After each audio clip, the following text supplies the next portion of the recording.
आता माझे नगरसेवक म्हणतात इथं 2200 लोकांना घरं भेटणार, 2500 लोकांना. 2500 लोकांना जर घरं मिळत असेल तर बाकीच्या लोकांनी जायचं कुठं? उमरा आहे 3500. पिंपरी चिंचवडमध्ये बऱ्याचशा ठिकाणी या सर्व प्रोग्राम चालू आहेत. सगळ्यांना घरं देतो म्हणून सांगतात, कुणाला घरं भेटत नाहीये.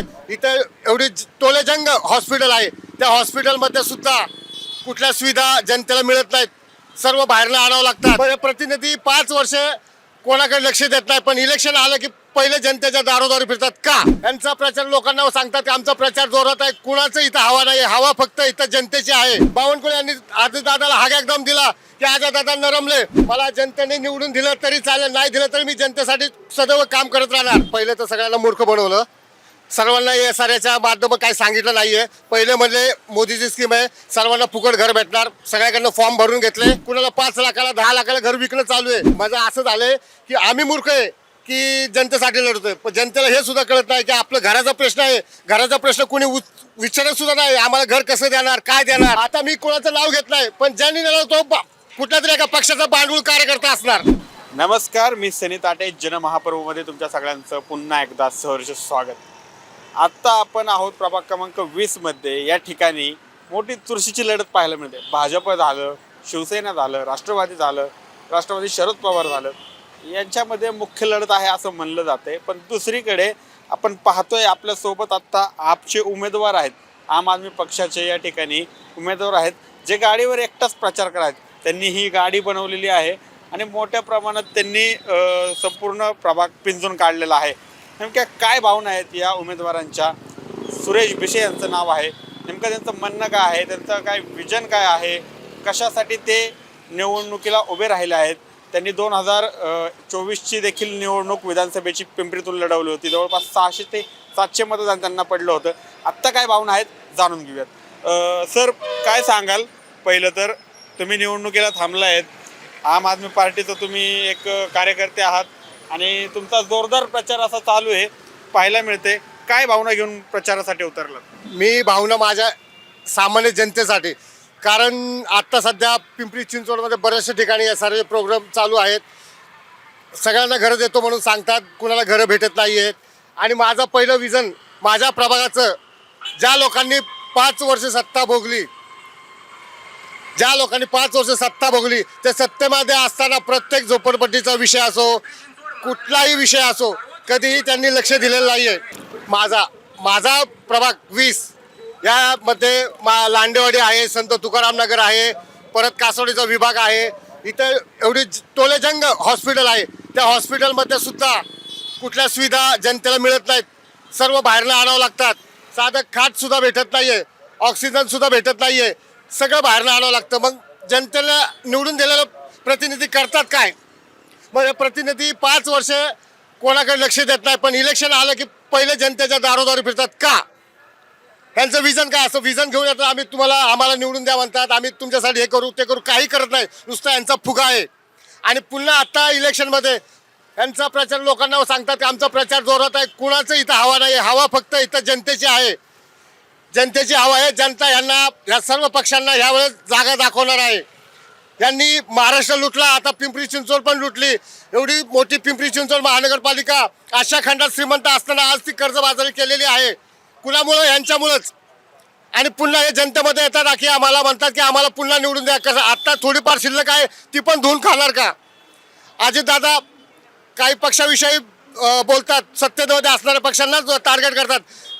चंद्रकांत शेखर यांनी, बावनकुळे यांनी अजितदादाला हाग एकदम दिला की अजितदादा नरमले. पुन्हा त्यांच्याविषयी काय बोलत नाही. म्हणजे सत्तेत नसताना यांच्यासंग भांडायचं, पुन्हा जाऊन सत्तेत मिळायचं, हा यांचा धंदा चाललाय. जनतेला मूर्ख बनवायचं काम चाललंय. नाही तर सामान्य जनतेच्या नोकरीचे प्रश्न आहेत, कुठलाही प्रश्न हे लोक मार्गी लावत नाही. आता ज्या ठिकाणी आहे प्रत्येक ठिकाणी कॉन्ट्रॅक्ट पद्धत आणलेली आहे. ती कॉन्ट्रॅक्ट पद्धत जर आमचं सरकार, जनतेने मला जर निवडून दिलं तर मी कॉन्ट्रॅक्ट पद्धत बंद करण्याच्या मागे लागणार. जे सामान्य जनता आहे त्यांचं जे आरोग्य असो, काय असो, बस, यांच्यासाठी मी प्रयत्न करून यांना सर्व मोफत देण्याचा प्रयत्न करणार. पाणी 24 घंटे मी देण्याचा प्रयत्न करणार. प्रभागामध्ये हॉस्पिटल हे यांना सुद्धा मोफत करण्याचा प्रयत्न करणार. माझा हा विजन आहे. मला जनतेने निवडून दिलं तरी चालेल, नाही दिलं तरी मी जनतेसाठी सदैव काम करत राहणार. या सर्वासाठी माझा कंटिन्यू लढा आहे. आता माझे नगरसेवक म्हणतात इथं 2200 लोकांना घरं भेटणार, 2500 लोकांना. 2500 लोकांना जर घरं मिळत असेल तर बाकीच्या लोकांनी जायचं कुठं? उमरा आहे 3,500 आणि मग बाकीच्या लोकांनी घरं विकत घ्यायची का ते सुद्धा काही सांगत नाही. सध्याचा प्रश्न म्हणजे जनतेला राहण्याचा, ह्याच्यावर कोणी लक्ष देत नाही. पण आत्ताचे नगरसेवक फक्त हे म्हणतात आम्हाला निवडून द्या. कुठल्या बेसवर यांना निवडून द्यायचं? तुम्ही सत्ता भोगलेली आहे, तुम्ही इतरांना चान्स दिला पाहिजे. एवढं बोलून मी माझं थांबतो. आता आहे ना आपण पाहतोय की विधानसभा देखील तुम्ही लढवली होती. आता निवडणुकीच्या रिंगणात आहात. खरं तर आता जे काही प्रकरण चालू आहे SRSचा मोठा यामध्ये उल्लेख होतोय सातत्याने. तुम्ही रहिवासी फुलेनगरचेच आहात. त्या ठिकाणी आता तुम्ही फुलेनगरमध्ये राहता. स्थानिक पातळीवरच्या सगळ्यात जास्त समस्या तुम्हाला माहिती असतील. काय नेमक्या समस्या होत आहेत? नागरिक असं सांगतायत की धमक्या दिल्या जात आहेत, घाबरवलं जाते, मोठ्या प्रमाणात अशा गोष्टी चाललेल्या आहेत. नेमकं तुम्ही स्थानिक आहात तिथं, तुम्हाला काय अनुभव आलेला आहे या गोष्टींचा? सर, आम्हाला सर्वांना पहिलं तर सगळ्यांना मूर्ख बनवलं. सर्वांना SRSच्या माध्यमात काही सांगितलं नाहीये. पहिले म्हणले मोदीची स्कीम आहे, सर्वांना फुकट घर भेटणार, सगळ्याकडनं फॉर्म भरून घेतले आणि आत्ता सांगताय SRS आहे. आणि SRSमध्ये 2600 घरं पात्र ठरलेली आहेत. आणि उमरा तुम्हाला मी आत्ताही सांगितलं की उमरा 35 ते 4000 उमरा आहे. मग याच्यामध्ये विचार करा, 2600 लोक घरं जर दिले तर बाकीच्या लोकांचं काय? ह्याच्यासाठी तुमची काय स्ट्रॅटेजी? आणि तुम्ही काही लोक आत्ताच चालू आहे, कुणाला 5 लाखाला 10 लाखाला घर विकणं चालू आहे. त्यात असे बरेचसे लोकांचे नावं म्हणजे SRSची घरं 5 ते 10 लाखाला विकतायत. विकलं चालू आहे. साधारण किती घरं आहेत तिथं आता बनवलेली? आता सध्या माझ्या अंदाजे 13 बिल्डिंग 26 घरं होतात ना सर. 26 घरं होणार, जास्त होणार नाही. पण हे कुठल्या बेसवर काय चाललंय कुणालाच माहित नाहीये आणि जनतेला मूर्ख बनवायचं काम चाललंय. मी कुणावर आरोप करत नाहीये. आणि ज्यांना आम्ही निवडून दिलं तेही लोक आमच्या मागे आलेले नाही. आणि आत्ता म्हणतात आता विषय घेतात SRSसाठी आम्ही लढलो. कुणी आमच्यासाठी लढलं नाहीये. आमचा त्यांना विरोध असणार आहे. मी सर्व जनतेला जाहीर माफी मागून सांगतोय, तुम्ही तुमच्या घराचा विचार करून यांना मतदान करा. भलं मला नाही केलं चालेल. आत्ता प्रभाग 20 मध्ये सगळीकडे पैशाचा पाऊस चालू आहे. मग तेच म्हणतोय मला आता या साईडला आहे थोडंसं. तुम्ही आता एकटेच फिरताय गाडीवर, हे खरं आहे. पण आपण जे काही महापालिकेच्या आता निवडणुकीमध्ये बघतोय प्रभाग 20 मध्ये, तुम्ही सांगितलं जसं की पैशाचा पाऊस पाडला जातोय. आणखी काय म्हणलं, दारूचं काहीतरी दारू वाटप चालू आहे. हे सगळं चालू असताना मला सांगा, तुमच्या मागं कोण येणार आहे मला सांगा बरं? नाही चालणार, कारण आम्ही जनतेसाठी लढतो पण जनताच आमच्या मागे नाही. माझं असं झालंय की आम्ही मूर्ख आहे की जनतेसाठी लढतोय, पण जनतेला हे सुद्धा कळत नाही की आपलं घराचा प्रश्न आहे. घराचा प्रश्न कोणी विचारत सुद्धा नाही. आम्हाला घर कसं देणार, काय देणार, कधी देणार, कुणाला देणार. पण तुम्हाला सांगतो सर, माझ्याकडे ह्यांचा सगळा बायोडाटा आहे. मी SRSमध्ये सगळं काढून आलेलं आहे. ह्याच्यात पात्र कोण, कुणाला किती घरं, हे सुद्धा माझ्याकडे आहे. आणि टायमाला मी सगळ्या जनतेला हे सांगणार आहे कोणाला घरं भेटणार आहेत. आत्ता फक्त यांना निवडून जायचं आहे. लांडवडीचा SRS प्रश्न आहे, वल्लभनगरमध्ये 944चा घराचा प्रश्न आहे. ह्याच्यामध्ये पैसे खाण्यासाठी यांचा फक्त आटापिटा चाललाय. आणि आत्ता सगळा पैसा ह्याच्यासाठी सगळे नगरसेवक वाटायला लागलेत. तर मग आता तुमच्या मागं कोण नाहीये, सध्या तुम्ही एकटेच फिरताय गाडीवरती. ही गाडी बनवली आहे तुम्ही, तुमचं काहीतरी मेमरी कार्ड तुम्ही पेनड्राईव्ह हरवला म्हणले. नेमकं काय झालंय, कारण कसं काय पेनड्राईव्ह वगैरे हरवला? कुठे गेले होते तुम्ही मी प्रचारासाठी? सकाळी 9 वाजता कासरवाडीमध्ये प्रचाराला गेलो. 9 ते 1:30 वाजेपर्यंत मी प्रचार केला. आणि काही ठिकाणी मी पॉम्पलेट वाटत असताना गल्लीमध्ये गेल्यानंतर काही पक्षाच्या आग लागली. मी स्पष्ट बोलतो, पक्षाला आग लागली. त्याच्यामुळे मी प्रचार करत असताना माझा पेनड्राईव्ह चोरून नेला. कोण आहे ती लोक काय माहिती? कुणाचं काय नाव घेऊ शकत नाही, पण ज्याला आग लागली त्यांनी नेला. कारण तुम्हाला सांगतो, यांना माहित आहे हे जर आज एकटं फिरू लागलेत तर उद्या आपल्या पायाखालची वाळू सरकणार आहे. त्याच्यामुळे हे निश्चित कुठल्या तरी भांडगुळाने केलेलं आहे. मी ऐकलं होतं मोदीच्या काळात वोट चोरी होते, पण आता हे देवेंद्र फडणवीस, एकनाथ शिंदे आणि अजित पवार यांच्या काळात पेनड्राईव्ह सुद्धा चोरी व्हायला लागली. म्हणजे जनतेवर विश्वास ठेवायचा कसा जनतेने? यांच्यावर काय सांगायचं? लोकशाही नाही, ही ठोकशाही चाललेली आहे. भांडगुळांना माझा पेनड्राईव्ह सुद्धा पुरला नाही. आज माझा प्रचार बंद झाला. तुम्हाला दाबण्याचा प्रयत्न केला जातोय का? बरोबर, दाबण्याचाच प्रयत्न आहे. आज माझा पेनड्राईव्ह चोरून नेला म्हणजे यांना कळून चुकलं की यांच्यामुळे आपली पायाखालची वाळू सरकू लागलेली आहे. त्याच्यामुळे माझा पेनड्राईव्ह काढून नेला. कोण असेल याच्या मागे काय? आता मी कोणाचं नाव घेत नाही, पण ज्यांनी नेला तो कुठल्या तरी एका पक्षाचा भांडवल कार्यकर्ता असणार. तुम्हाला काही धमकी वगैरेचे फोन येत आहेत का? कोणाचा फोन आलाय का? आणि माघार घ्या माघार घ्या मला म्हणजे माघार घ्यायच्या वेळेस बऱ्याचशा लोकांचे फोन आले होते, मी कोणालाही फोन उचलला नाही. आणि मी कोणाला काय बोललो, मला की माघार घेणार नाही, कारण मी माघार घेणारा कार्यकर्ता, मी लढणारा कार्यकर्ता आहे. मला खूप मोठ्या पैशाची ऑफर होती, मी ऑफर घेतली नाही आणि मी शेवट जनतेसाठी लढणार आणि जनतेसाठीच मरणार.